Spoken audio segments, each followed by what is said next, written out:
आज हम कार्तिक मास महात्म अध्याय 6 का गुणगान करते हैं। अगर आपको अच्छा लगे तो लाइक शेयर सब्सक्राइब जरूर कीजिएगा। नारद जी ने कहा, जब 2 घड़ी रात शेष रह जाए तब तिल, कुश, अक्षत, चंदन आदि लेकर शुद्ध होकर जलाशय पर जाएं। नहर की अपेक्षा नदी में स्नान करने से 10 गुना फल मिलता है और नदी की अपेक्षा संगम पर स्नान करने से 10 गुना फल मिलता है और तीर्थ पर स्नान करने से इन सब से दूना फल होता है। स्नान से पहले भगवान का ध्यान करके स्नानार्थ संकल्प करें, फिर तीर्थ में उपस्थित देवताओं को कर्मशय एवं आचमनीय आदि देवें। अर्घ्य मंत्र यह है, हे कमलनाथ आपको नमस्कार है, हे जलशायी भगवान आपको नमस्कार है, हे ऋषिकेश आपको प्रणाम है। मेरे दिए हुए अर्घ्य को आप ग्रहण करें। बैकुंठ, प्रयाग तथा बद्रिकाश्रम में जहाँ कहीं भगवान विष्णु गए वहाँ उन्होंने 3 प्रकार से अपना पैर रखा था। वहाँ पर ऋषि वेद यज्ञों के सहित समस्त देवता मेरी रक्षा करते रहे। हे जनार्दन, हे दामोदर, हे देवेश, आपको प्रसन्न करने के लिए मैं कार्तिक पक्ष में विधिवत प्रातः स्नान कर रहा हूँ। आपकी कृपा से मेरे समस्त पाप नष्ट हो जाएं। हे हरे, कार्तिक मास में व्रत तथा विधि पूर्वक स्नान करने वाला मैं अर्घ्य देता हूँ। आप राधिका सहित ग्रहण करें। हे कृष्ण, हे प्रबल राक्षसों का नाश करने वाले भगवान, हे पाप नाशक, कार्तिक मास में नित्य प्रति दिए हुए मेरे इस अर्घ्य द्वारा कार्तिक स्नान का व्रत करने वाला फल मुझे प्राप्त हो। विष्णु, शंकर तथा सूर्य का ध्यान करके जल में प्रवेश करें और नाभि पर्यंत जल में खड़ा होकर विधि पूर्वक स्नान करें। गृहस्थी तिल और आंवले का चूर्ण लगाकर, विधवा स्त्री का यति तुलसी की जड़ की मिट्टी लगा के स्नान करें।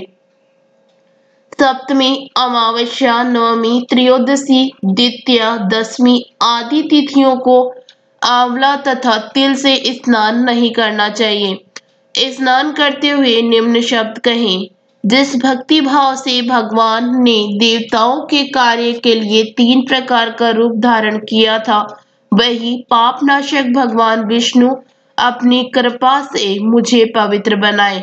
विष्णु जी की आज्ञा से कार्तिक व्रत करने वालों की सारे इंद्र आदि देवता रक्षा करते हैं, अतः वह मुझको पवित्र करें। बीजों, रहस्यों तथा यज्ञों सहित वेदों के मंत्र, कश्यप आदि ऋषि, इंद्र आदि देवता मुझे पवित्र करें। गंगा आदि सभी नदियों, संपूर्ण तीर्थ, 7 समुद्र और समस्त जलाशय मुझको पवित्र करें। अदिति आदि सभी नारियां, यज्ञ, सिद्ध, सर्प, सब औषधि, ये तीनों लोगों के पर्वत मुझे पवित्र करें। इन शब्दों को कहकर स्नान करने के पश्चात व्रती हाथ में पवित्री धारण करके देवता, ऋषि, मनुष्य तथा पितरों का विधिवत तर्पण करते समय जितने भी तिल तर्पण में करते हैं उनसे वर्ष पर्यंत व्रती के पितृगण स्वर्ग में वास करते हैं। तत्पश्चात व्रत करने वाला जल से निकलकर शुद्ध वस्त्र पहने और प्रातः काल के सब कृत्यों से निर्वृत्त होकर पुनः भगवान विष्णु का पूजन करें। समस्त तीर्थों के सारे देवताओं का स्मरण करके भक्ति पूर्वक सावधान होकर चंदन, फूल और फलों सहित भगवान विष्णु को फिर अर्घ्य देवे। अर्घ्य मंत्र का अर्थ यह है, पवित्र कार्तिक मास में मैंने स्नान किया है, हे विष्णु जी, राधा के साथ आप मेरे दिए अर्घ्य को ग्रहण करें। पश्चात चंदन, फूल और तांबूल आदि से वेद पाठी ब्राह्मणों का श्रद्धा पूर्वक पूजन करें और बार बार साष्टांग प्रणाम करें। ब्राह्मणों के दाएं पैर में तीर्थ रहते हैं, मुख में वेद और सारे अंगों में देवता निवास करते हैं। अपने कल्याण की कामना रखने वाले लोग न इनका अपमान करें और न इनके साथ विरोध करें। फिर एकाग्रचित से भगवान विष्णु की प्यारी तुलसी का पूजन करें, उनकी परिक्रमा करें तथा उनको प्रणाम करें।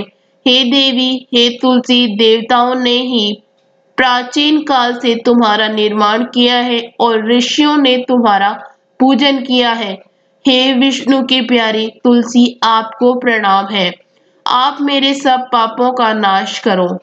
इस प्रकार भक्ति पूर्वक जो लोग कार्तिक व्रत का अनुष्ठान करते हैं वह संसार में सुखों को भोगते हुए अंत में मुक्ति को प्राप्त करते हैं।